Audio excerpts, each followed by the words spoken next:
Handrails. Absolutely very imperative that our handrails are safe, because that's that section that goes around that keeps us from falling over. Oak codes used to be 36 inches. Some of the parts of the country still are holding 36 inches above the top of the decking boards. New codes are 42 inches. Some municipalities maybe even higher than that. And the reason some people love the 36 inches is because they like to sit in a chair and look over top of their handrail. Other people, they like to sit in their chair and not have the world see them. They like to be able to sit out there and read a book without the neighbors actually, gawking at them. But I myself, I like the tall handrails because of the children are playing and wrestling around, and you know how kids are. Even us big kids, even us old kids, we actually, you don't want to bounce off this thing and go over the top. Believe me, that's happened. Sadly, happened more than we care for. Now, look here. Now, this is my top cap here of my handrail, and this is my post.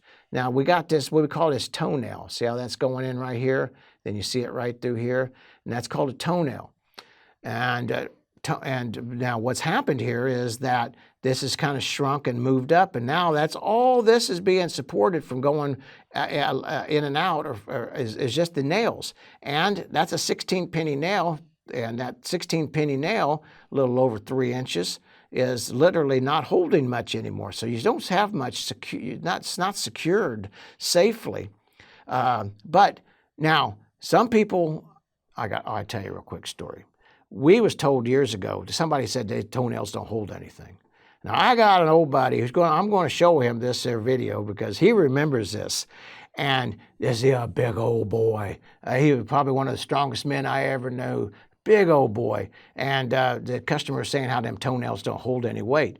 This boy jumped on top of that handrail right there. We were a lot younger back in them days, but he walked on it. Now that old board was just a sagging. Oh, it was a groaning, but them toenails held. So they do. They hold, and they're good to have. So that's not bad to have. But wow, that's funny. Oh, and I was wrong. That is not a toenail there. Actually, that's part of the toenail that's going in from the side. That's just another nail. So I said something wrong there. I just wanted to make it clear before I get my comments. And once again, if you guys have any comments about how you do it in your area, as long as it's a code issue or something, you got something the codes to specify it, please jump in there and say something about it. Put your comments in. Share with others your knowledge of what it is that you're experiencing. All right, so here we go. Now here's a perfect example of what toenails do. This is the problem with toenails. Because it's in this end grain, it has a tendency to split right in through here, especially when it starts to shrink. And see how this is already cracked all the way down. And because it lifted that crack right here, it's creating another crack right here.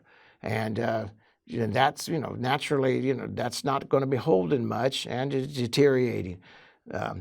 This one has not reached a point of being unsafe, but it's getting there quickly. So that is probably one of the problems that we have with toenailing.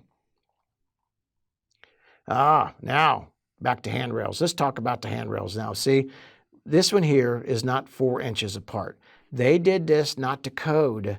You can have it less than 4, but you can't have this much because they don't want your little boy or your little girl, child, or your pet coming out here and jumping off and falling through. Though, if you're not a code issue and you're low enough to the ground, you can definitely have that. It's up to a certain height that you got to have that handrail, because some of these decks don't even, like our decks closer to the ground, don't even need a handrail. But in this case, it's high enough that they're supposed to have one and have it correct. But they're just trying to make it look a little bit different, a little bit nice. You can't blame them there, except this. This is what happens with that type of design, and what happens is see how that's sitting right here. And then, of course, this piece is totally gone. It's being supported by Airwood and guaranteed by Mr. Whizbang Contractor. And he definitely will take care. But see, moisture sitting right here. Your snow, water, everything sits right here. It just totally deteriorated and rotted away. Yes, treated wood will rot. And there it is right there. Now, in this particular case, it wasn't even treated wood. It was just regular pine. But all wood will rot. And right there, that is, well, needless to say, that's a safety issue. So that you want to make sure you take care of that. Make sure that's safe. Ah, here you go. Now I love the metal down here, them are really pretty, and we're seeing a lot more of that. Balusters, pickets, and they're metal, and they're really sharp, maintenance free, and a lot of these are.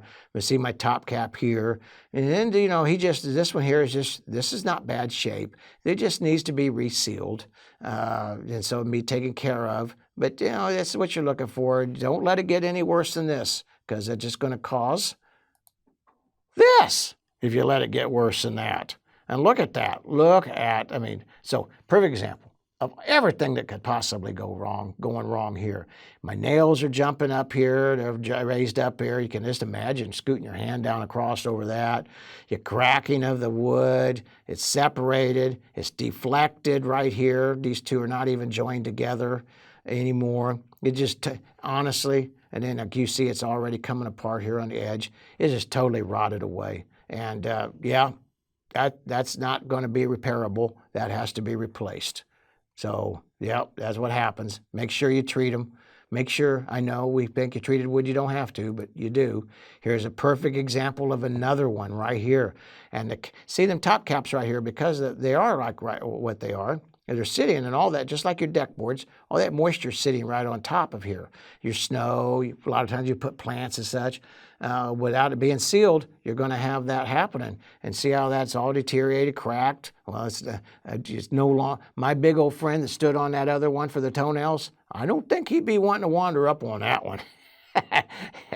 Yeah, I can't wait till he sees this show. He's going to love it, because he knows who I'm talking about. I didn't get permission to use his name, so I'm not going to say any more than his name is Jeff, and we're not going to say the rest, but we all know Jeff, a good friend of mine. Worked with me for years. So here's another one right here. See right here, and then right where some of my pickets are kind of an upside down shot. But see where this is an area of concern where all my wood is adjoining. And this is areas that you want to make sure that, is weakness, and when you're doing your deck inspection, that you're looking for that right there, because that is soft spots that you want to make sure is safe, especially for your pickets right here. Now, oh, here we go. I just love this. We're doing the finger test. Now, see, this guy here was real smart. He put this coating on here so the inspector wouldn't be able to catch it, and nobody would know. But see how it deteriorated, kind of started giving it away. So I started sticking my finger in there to see. Folks, I could stick my finger, I only stuck it in there partially. I could have literally put my finger all the way through the very other end of it. That's just how rotted, deteriorated it is. So what they're doing is they're putting a little bit of covering over it to try to hide it. I know I've said that several times throughout this. You do not hide it. Replace it. Because if you have anybody that knows what they're looking at, they're going to be even drilling deeper. But I do encourage you to seal it. But at this point, a little bit late. So let's talk about another type of handrail here. We see a lot of metal handrail. We see it on porches, we see it on some decking material, guardrails, all kinds of stuff. And in this particular case, so this is a weak spot right here that you see it, right here. And we used to actually put our post into our concrete or try to drill down deep enough to put it in there and put some adhesive. But what happens is that creates a weak spot, and it creates a place that water and deterioration can get into it. Maybe we get a good picture of another one here.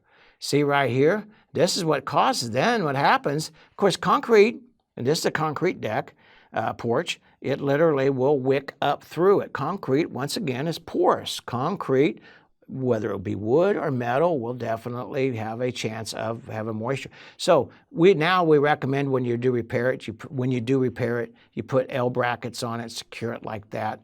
That'll hold it. That'll, make sure it's plenty stout, and it won't have as much contact, or, if it does start to rust, you still got something there, some solid substance to hold on to it with. And this is something to be looking for, because that's a little bit more of a challenge to fix than to be wood. Here's another soft spot right here. See it all the time. See how my handrail goes? And of course the good shadowing showing it right there. but it just literally has come out of the wall.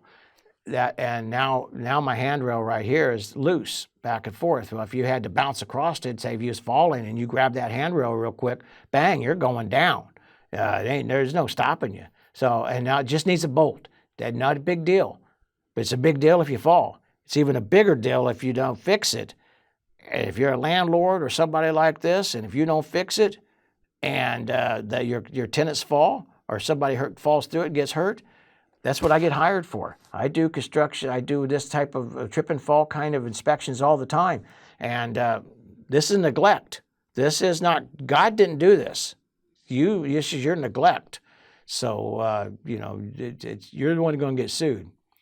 So I also want to talk a little bit about this right here too before we go, and that is how much of a pitch slope that we have from our house out of our deck. So there is no code that I ever found that tells me exactly how much, and if there is a code, we've never looked. But the standard rule of thumb is if I could put if I put my an egg on it, and if it rolls off too much, if I put my drink on it and it spills off one side or the other of it because it's such a pitch of it, that's no good. Normally what we like, but we do want to make sure that it slopes away from the house. And a standard rule of thumb is what we've always used is approximately an eighth of an inch, or I like to see, they say an eighth of an inch per 8 foot, or it's a half inch per 8 foot. I'd like to see about a quarter inch, something like that. An eighth of an inch is pretty flat. A quarter inch is a lot better. It's not enough that you can notice it, but enough that you will get when you get your natural snow melting or water draining, it'll drain away from the house.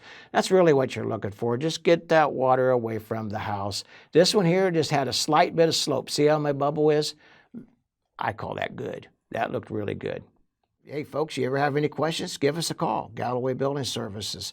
We'd love to help you. And hey, if you like our videos, hit like and subscribe. Share with your friends. The more we can share with other people, the more that you can help. For one, it shows that you know what you're doing, and it helps everybody out there learn more about how to be safe and how not to get ripped off. Well, thanks, folks. Appreciate you watching our videos, and my blessings to you all.